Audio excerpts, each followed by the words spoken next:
The geopolitical temperature in the Middle East has just hit a boiling point, and the global economy is holding its breath. Following a wave of extensive military strikes, U.S. President Donald Trump has issued a stark warning. The United States is holding back for now, but it could target Iran's most critical oil assets at a moment's notice. We're talking about the potential disruption of millions of barrels of oil, a move that could send shockwaves through every stock market and gas station on Earth. Welcome back to the channel. I'm your host, and today we're looking beyond the headlines to understand a decision that could fundamentally reshape the global economy. Here's what we know so far.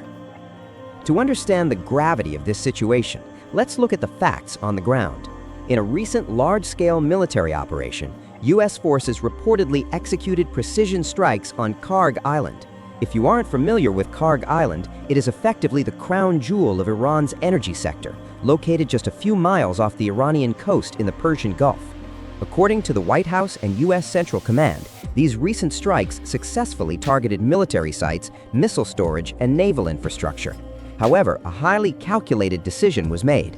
The U.S. deliberately spared the island's vast oil infrastructure.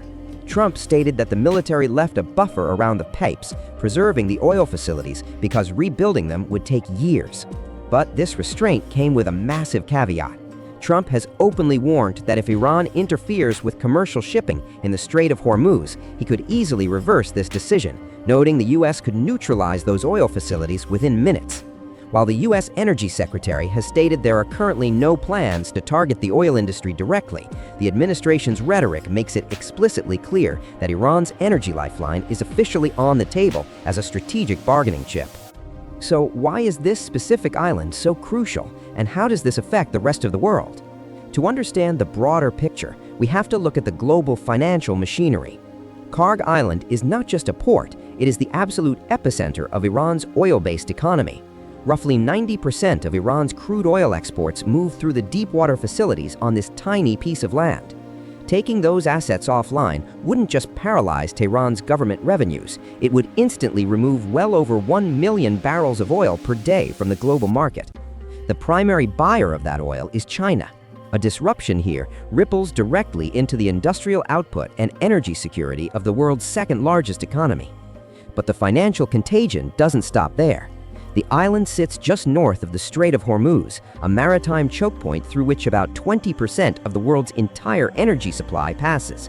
The mere threat of these oil assets being targeted has already caused global crude prices to surge, putting immense inflationary pressure on fuel and transportation costs worldwide.